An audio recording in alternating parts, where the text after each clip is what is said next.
क्या आप लोगों को पता है कि जावा के अंदर एरे क्या होता है? एरे के टाइप्स कितने होते हैं? एरे को इनिशियलाइज कैसे किया जाता है? नहीं तो मेरे वीडियो को लास्ट तक देखना, आपको ये सारे क्वेश्चंस के आंसर मिल जाएंगे। तो चलो स्टार्ट करते हैं आज का टॉपिक एरे। सबसे पहले एरे होता क्या है, तो यहाँ पर हमें उसकी डेफिनेशन डिस्कस करनी है। तो array is a variable represent a collection of homogeneous type of element. Array का यूज करके आप एक साथ मल्टीपल वेरिएबल क्रिएट कर सकते हो। ये मल्टीपल वेरिएबल्स जो है वो एक ही डेटा टाइप के होंगे, बराबर। तो यहाँ पर सिंपल लैंग्वेज में हम ये बोल सकते हैं कि array is a collection of data of same data type. Okay, अब यहाँ पर एरे का यूज क्या होता है? तो array are useful to represent vector, matrix and other multi dimensional data. अब यहाँ पर एरे जो है उसके टाइप्स कितने हैं? तो यहाँ पर एरे जो है उसके दो टाइप होते हैं। एक होता है वन डायमेंशनल एरे एंड दूसरा होता है टू डायमेंशनल एरे। अब यहाँ पर एरे को क्रिएट करने के लिए प्रोग्राम के अंदर हमें दो स्टेप्स को फॉलो करना है। सबसे पहले एरे को डिक्लेयर करना है एंड उसके बाद एरे का ऑब्जेक्ट क्रिएट करना है, बराबर। तो कैसे करेंगे? तो चलो स्टार्ट करते हैं। सबसे पहले यहाँ पर हम देखेंगे वन डायमेंशनल एरे को यहाँ पर डिक्लेयर कैसे करना है एंड उसको इनिशियलाइज कैसे करना है। इनिशियलाइज करना यानी वैल्यू असाइन करना, बराबर। ओके, तो यहाँ पर हमें सबसे पहले सिंटेक्स में क्या दिया है? डेटा टाइप लिखना है। डेटा टाइप यानी इंटीजर, फ्लोट, कैरेक्टर, ये सारे डेटा टाइप्स। उसके बाद एरे का नाम लिखना है। एरे का नाम आप कुछ भी ले सकते हो। उसके बाद स्क्वायर ब्रैकेट किया। ये जो स्क्वायर ब्रैकेट है वो एरे को रिप्रेजेंट करता है, बराबर। तो ये लाइन जो है वो क्या कर रहा है? यहाँ पर डिक्लेयर कर रहा है। अब यहाँ पर स्क्वायर ब्रैकेट को आप एरे के नाम से पहले भी लिख सकते हो और उसके बाद भी लिख सकते हो। जावा के अंदर कोई फर्क नहीं पड़ता, बराबर। तो ये हमने क्या किया? सबसे पहला स्टेप परफॉर्म किया, डिक्लेरेशन। उसका अगर एग्जाम्पल देखना हो तो यहाँ पर देखो, हमने लिखा है इंटीजर मार्क्स। तो ये हमने डिक्लेयर किया। यहाँ पर मार्क्स क्या है? एरे का नाम। अब उसे इनिशियलाइज करना है। तो मैंने लिखा है यहाँ पर marks equal to new. New memory allocate करेगा। इंटीजर 5 यानी टोटल 5 मेमोरी मार्क्स नाम के वेरिएबल को अलोकेट हो जाएगी, बराबर। अब यहाँ पर एरे जो है वो स्टार्ट कहां से होता है? तो स्टार्ट हमेशा 0 से होगा, एंड कहां तक जाएगा? n-1 तक। अब यहाँ पर हमने टोटल 5 एलिमेंट्स लिए हैं, तो 0 से स्टार्ट करके 4 तक जाएगा। तो टोटल 0 से 4 तक आप काउंट करोगे तो टोटल 5 एलिमेंट्स हो जाएंगे। तो ध्यान में क्या रखना है एमसीक्यू के लिए कि हमारा एरे जो है वो स्टार्ट होगा 0 से एंड एंड होगा n-1 पर, बराबर। ओके, अब यहाँ पर हमें क्या कहा है कि ऊपर हमने डिक्लेरेशन के लिए एक लाइन लिखी और इनिशियलाइज करने के लिए दूसरी लाइन लिखी। अब ये दोनों लाइन को कंबाइन करके आप एक ही लाइन में इसे कंप्लीट कर सकते हो, एक ही स्टेटमेंट लिख सकते हो। तो उसके लिए क्या दिया है? Integer marks equal to new integer of 5, या फिर आप एरे की साइड को आगे ले लो, integer marks equal to new integer 5। तो यहाँ पर टोटल 5 एलिमेंट के लिए मेमोरी अलोकेट हो जाएगी। अब यहाँ पर एक एलिमेंट जो है वो कितने बाइट्स ऑक्यूपाई करता है? इंटीजर है तो टोटल 4 बाइट्स ऑक्यूपाई करेगा। तो यहाँ पर टोटल कितने बाइट्स अलोकेट हो जाएंगे? तो यहाँ पर टोटल 5 × 4 यानी 20 बाइट्स मेमोरी अलोकेट हो जाएगी, बराबर। तो ध्यान में रखना कि एमसीक्यू में आपको क्या पूछा जा रहा है। ओके, अब देखो यहाँ पर एरे को इनिशियलाइज कैसे करते हैं वो दिया हुआ है। तो इंटीजर मार्क्स, मार्क्स के बाद ध्यान से देखना कि यहाँ पर साइज स्पेसिफाई नहीं की है, सिर्फ स्क्वायर ब्रैकेट करके छोड़ दिया है। इक्वल टू 90, 60, 70, 65 एंड 80, ये 5 एलिमेंट कर्ली ब्रैकेट में लिखे हुए हैं। तो इनिशियलाइज आप जब भी करो तो मुझे कर्ली ब्रैकेट का यूज करना है। अब यहाँ पर 90 जो है वो स्टोर कहाँ होगा, तो मार्क्स ऑफ 0 के अंदर। अब यहाँ पर ये जो 0, 1, 2, 3 है उससे हम क्या बोलेंगे, इंडेक्स नंबर बोलेंगे, बराबर। और यहाँ पर लिखा हुआ है एरे इंडेक्स, तो मार्क्स ऑफ 0 के अंदर 90 स्टोर हो जाएगा, मार्क्स ऑफ 1 के अंदर यहाँ पर 60 स्टोर हो जाएगा। तो उस तरह से ये सारे एलिमेंट स्टोर हो जाएंगे, बराबर। ओके, आगे बढ़ते हैं। अब यहाँ पर मुझे एरे का एक सिंपल प्रोग्राम देखना है। तो प्रोग्राम के अंदर मुझे सबसे पहले क्या दिया है, integer marks and marks equal to new integer 7, यानी टोटल 7 एलिमेंट के लिए यहाँ मेमोरी अलोकेट हो गई। अब 7 एलिमेंट लेने हैं तो मुझे जरूरत पड़ेगी लूप की। अगर दूसरी बात करूं तो एरे का कोई भी प्रोग्राम होगा उसमें आपको लूप की जरूरत पड़ेगी, क्योंकि एरे के यूज क्यों करेंगे हम, मल्टीपल वेरिएबल्स क्रिएट करेंगे। अब मल्टीपल वेरिएबल में अगर मुझे वैल्यू असाइन करनी है तो मुझे लूप की जरूरत पड़ेगी, क्योंकि एक ही स्टेटमेंट हम बार बार तो लिखने वाले नहीं है। तो लूप का यूज करके हम एक ही स्टेटमेंट को बार बार रिपीट कर देंगे, बराबर। तो यहाँ पर फॉर लूप के अंदर क्या लिखा है, i equal to 0, 0 less than 7 है। अगर हाँ तो हम system dot out dot print का यूज करके प्रिंट कर रहे हैं। क्या प्रिंट करेंगे, मार्क्स ऑफ i। अब i की वैल्यू क्या है, 0, तो आउटपुट में देखो मार्क्स ऑफ 0 यहाँ पर आ गया। एंड अब क्या लिखा है, marks of i, marks of i यानी उसके अंदर मार्क्स ऑफ 0 के अंदर एलिमेंट क्या है, यहाँ पर हमने कोई वैल्यू तो असाइन की नहीं है, तो बाय डिफॉल्ट क्या ले लेगा, 0। उसके बाद क्या होगा, i प्लस प्लस, तो i की वैल्यू अब 0 थी 1 हो जाएगी। मैं वापस कंडीशन चेक करूंगा, 1 लेस देन 7 है, यस, तो मार्क्स ऑफ 1 यहाँ पर प्रिंट हो जाएगा। एंड मार्क्स ऑफ 1 के अंदर क्या एलिमेंट हो आएगा, 0। तो ऐसे करते करते आप 6 तक जाने वाले हो और हर एक के अंदर वैल्यू क्या आएगी, 0, बराबर। तो ये आपको एक सिंपल सा प्रोग्राम दिया था कि एरे कैसे डिक्लेयर करते हैं, कैसे इनिशियलाइज करते हैं एंड कैसे उसको प्रिंट किया जाता है। ओके, आगे बढ़ते हैं। अब यहां पर मुझे एरे को इनिशियलाइज करना है। अब इनिशियलाइज कैसे करते हैं वो तो आपको पता है कि कर्ली ब्रैकेट में आप वैल्यू डाल दो तो वो इनिशियलाइज हो जाएगा।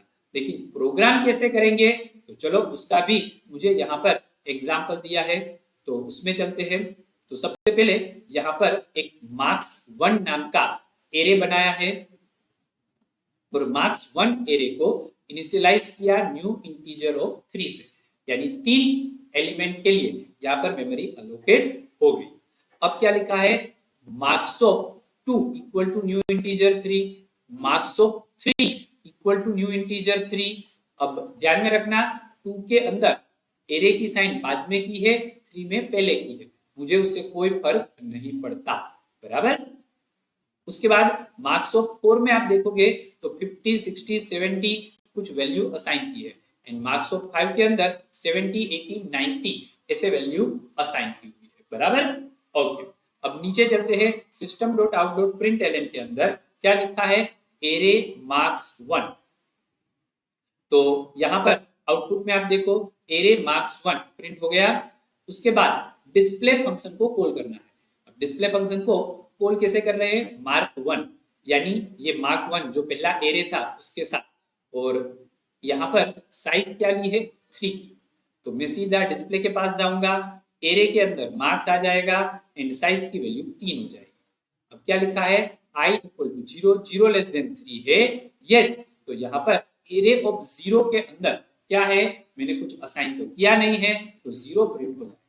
अब ये लूप कितनी बार चलेगा, 3 टाइम्स। एंड यहाँ पर आप /t देख रहे हो, यानी वो स्पेस देगा। /t जो है वो आगे हमने देखा हुआ है, ये एक बैकस्लैश कैरेक्टर है जिसका काम टोटल 5 स्पेस प्रिंट करने का है। ओके, चलो वापस ऊपर चलते हैं। अब मुझे एरे 2 को प्रिंट करना है। तो एरे 2 के अंदर क्या दिया है, वापस डिस्प्ले मार्क्स 2 3। अब यहाँ पर भी कोई मैंने इनिशियलाइज नहीं किया है, तो यहाँ पर भी प्रिंट क्या होगा, 0। एंड सेम मार्क्स 3 में भी प्रिंट क्या होगा, 0। अब तो यहाँ पर मार्क्स 4 के लिए 50, 60 एंड 70 ये 3 वैल्यू हमने असाइन की है। तो यहाँ पर नीचे जाकर मैं 50, 60 एंड 70 को प्रिंट कर देंगे। एंड मार्क्स 5 के लिए 70, 80, 90 दिया है, तो वो भी यहाँ पर प्रिंट हो जाएगा। बराबर, चलो आगे बढ़ते हैं। अब यहाँ पर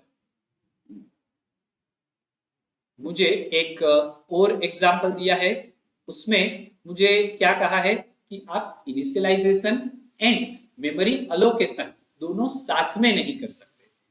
कैसे, एक्सप्लेन करता हूं। देखो यहाँ पर इंटीजर मार्क्स 4 और ब्रैकेट में 3 लिखा हुआ है, यानी आपने एरे की साइज डिफाइन कर दी। एंड क्या लिखा है, 50, 60, 70, यानी आपने वैल्यू असाइन की कर दी। तो यहाँ पर ये आपको एरर जनरेट करके देगा। या अगर वैल्यू असाइन कर रहे हो तो आपको साइज डिफाइन नहीं करनी है। बराबर, ओके। तो यहाँ पर एरर जनरेट करके आपको आउटपुट दिखाया हुआ है। आगे बढ़ते हैं। अब यहाँ पर आपको एक और एग्जाम्पल दिया हुआ है, जिसके अंदर हमें एरे एवरेज नाम का क्लास बनाकर दिया है, और उसके अंदर नंबर के अंदर मल्टीपल वैल्यूज असाइन करके हमें दिखाई दी हुई है। और यहाँ पर मुझे क्या करना है, एवरेज फाइंड आउट करना है। तो एवरेज फाइंड आउट करने के लिए मुझे यहाँ पर लूप का यूज करना पड़ेगा। Control equal to C, control equal to 0, 0 less than 10 है। 10 क्यों लिया, क्योंकि यहाँ पर टोटल 10 एलिमेंट्स, तो 0 लेस देन 10 है, यस। तो sum equal to sum plus, sum की वैल्यू अभी 0 है, sum plus number of CTR, CTR की वैल्यू यहाँ पर दी हुई है 0, तो सीटीआर में क्या स्टोर हो जाएगा, 10.5, तो 0 प्लस 10.5 हो जाएगा। तो सम क्या होगा, 10.5। वापस कंट्रोल प्लस प्लस, तो कंट्रोल की वैल्यू 1 हो जाएगी, 1 लेस देन 10 है, यस। अब सम की वैल्यू 10.5 प्लस नंबर ऑफ 1, 1 में क्या है, 20.6, तो 10.5 प्लस 20.6 हो जाएगा। वैसे करते करते ये सारे नंबर का टोटल हो जाएगा। टोटल के बाद उससे हम डिवाइड कर देंगे 10 से, एंड जो आंसर आएगा वो एवरेज में स्टोर करेंगे, एंड एवरेज को हम यहाँ प्रिंट कर देंगे, तो हमारा काम कंप्लीट हो जाएगा। बराबर, तो यहाँ पर एरे का यूज करके हमने एवरेज कैसे फाइंड आउट होता है एंड टोटल कैसे होता है वो देखा। आगे बढ़ते हैं। अब यहाँ पर मुझे 2 मेथड देखनी है, एक सॉर्ट मेथड एंड एक फिल मेथड। अब ये दोनों मेथड जो है वो java.util.array पैकेज के अंदर आई हुई है। अब यहाँ पर सॉर्ट मेथड क्या करेगा, आपको शायद नाम से ही समझ में आ जाएगा कि वो पूरे एरे को सॉर्ट करके हमारे सामने रिप्रेजेंट करेगा।